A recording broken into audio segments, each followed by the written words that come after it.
¿Qué es el progreso tecnológico? Es una innovación tecnológica que permite producir más con los mismos recursos, la misma cantidad de capital, la misma cantidad de trabajadores, la misma cantidad de tierra. Ahora, para poder tener esa innovación tecnológica, lo que uno necesita es investigación, desarrollo de productos que son costosos y que van a permitir esa innovación, que va a permitir producir más. Eso es muy costoso. Una manera fácil de producir más con los mismos recursos, con la misma cantidad de trabajo, de tecnología y de tierra, es de abrirse al comercio internacional. Uno puede pensar el comercio internacional como un progreso tecnológico que sale gratis, porque basta con abrirse. ¿Por qué? Porque lo que el comercio internacional permite a una economía es de cambiar de cierta manera su tecnología, reasignando recursos, trabajo, capital y tierra, hacia los sectores en los cuales la economía es más productiva y dejando sectores en los cuales la economía es menos productiva. Y esa reasignación de recursos, debido a la apertura comercial que permite a un país especializarse donde es más productivo que el resto del mundo, le permite producir mucho más bienes, especializando en esos sectores en los cuales son más productivos, que antes de la apertura comercial. Es un progreso tecnológico que sale gratis, sin investigación, sin costo de investigación y sin costo de desarrollo. En los últimos años se ha visto una desaceleración del crecimiento del comercio internacional. Una parte de eso es explicado simplemente por una baja de la demanda, ¿no? Tuvimos la crisis financiera, etc. Pero la pregunta no está ahí, la pregunta está por qué en relación al Producto Interno Bruto, la demanda, la importancia del comercio ha ido cayendo o se ha estabilizado.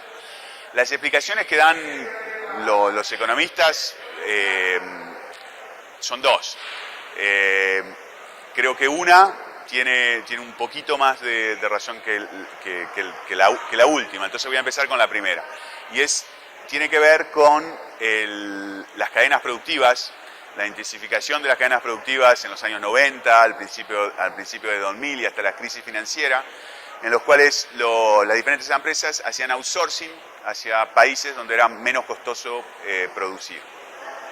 Se va a buscar ventaja competitiva, no comparativa, pero ventaja competitiva yendo a los países en los cuales el trabajo cuesta más caro, la tierra cuesta menos caro, etc. Con la crisis financiera, los mercados mundiales se achican, sobre todo los mercados mundiales del norte, y también dio lugar a una transformación. Toda crisis nos lleva a una transformación y darse cuenta que ese modelo productivo de ir a buscar siempre el lugar menos costoso de producción, también tenía sus costos importantes de coordinación. Una vez que tenemos el outsourcing hacia Ghana, tenemos el call center en Ghana, la parte de contabilidad en Perú, se vuelve mucho más complicado para la empresa estar coordinando sus diferentes actividades y esos costos de coordinación yo creo que fueron ignorados, o de cierta manera ignorados al principio de la explosión del offshoring y empezaron a ser tomados en cuenta por las diferentes empresas. Esa yo creo que es la realización que los costos de coordinación no son ceros y que a través de diferentes países van a tener una importancia. Eso nos lleva a una desaceleración del offshoring y no solamente desaceleración, pero también al hecho de que ciertos países trajeron de vuelta lo que habían mandado, las actividades que habían mandado hacia otros países. La segunda explicación, que puede estar más o menos atada a la primera, es el tema del proteccionismo. Con la crisis financiera tuvimos un aumento por lo menos del intento de proteccionismo en diferentes países del mundo. La OMC jugó un rol tratando de mantener las diferentes reglas de la OMC, contenieron un poco esa respuesta proteccionista. El G20 jugó un rol también importante en el 2009, en el 2010.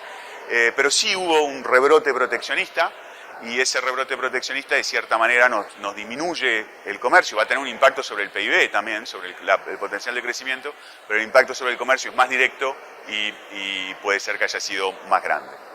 A la pregunta de saber cómo el comercio afecta el desempleo, la respuesta es, como seguido en economía, depende, y va a depender de esa correlación que exista entre las fricciones a nivel sectorial en el mercado del trabajo y la ventaja comparativa que tiene el país.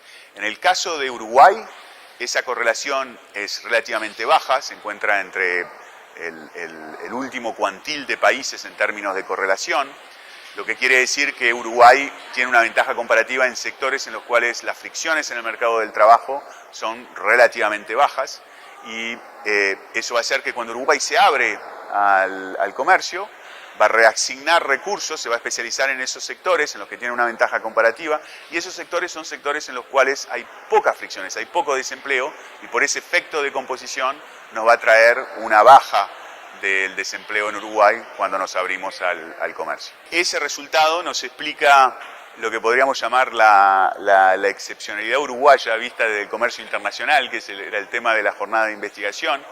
Y esa excepcionalidad uruguaya es que cuando uno se fija en las encuestas de ciudadanos en los diferentes países de América Latina, hechas por el Latinobarómetro, ve que Uruguay está en una punta total, en el extremo más positivo, en términos de lo que los ciudadanos uruguayos piensan es el impacto del comercio, de la apertura comercial, sobre el empleo. 85% de los uruguayos piensan que el impacto es positivo.